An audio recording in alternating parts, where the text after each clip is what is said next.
Well, here I am, riding one of the nicest and most affordable e-bikes in the market. And I can say that with confidence because I just spent the last 15 minutes on my channel looking at over 220 e-bikes that I've reviewed in the last 3 years, and I couldn't find a bike that I like better than this, especially for the price. No. Nope.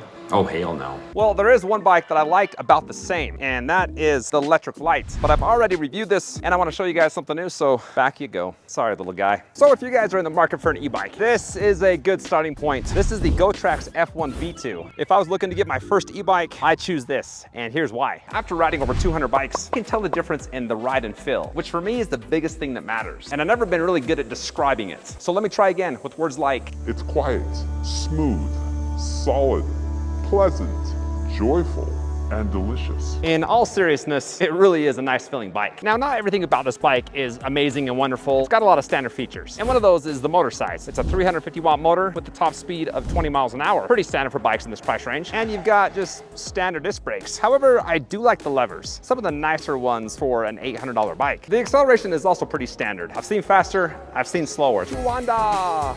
Woo-wee. Now there is a feature that some of you may not like. This is a single drive system, so there's no gearing. Up on the handlebars, pretty simplistic. There's no shifter, which is nice if you're new to e-bikes, just something that you don't have to worry about. I don't know if shifters are scary. I've had a couple nightmares about them.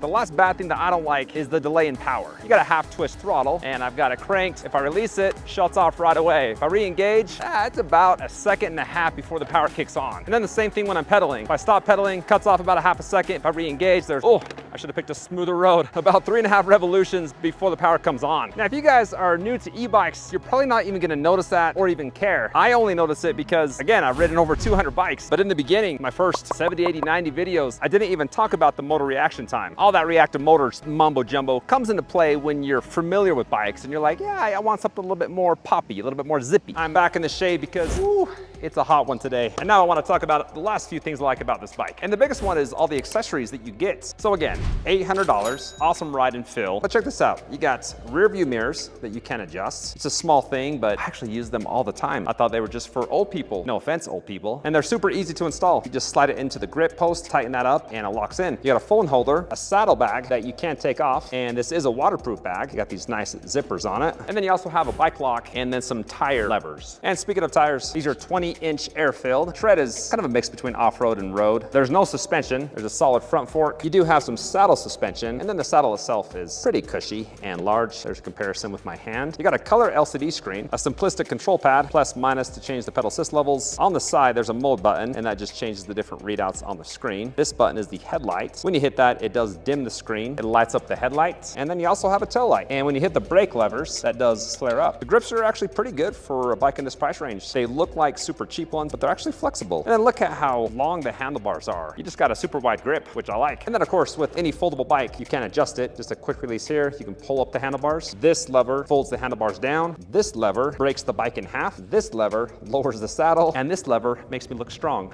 If you guys watched this video to this point, congratulations. Over the last 3 years, I've also reviewed a lot of Gotrax's products, scooters, bikes. Here's 2 of my favorites if you want to check them out. As always, thanks for watching and take care.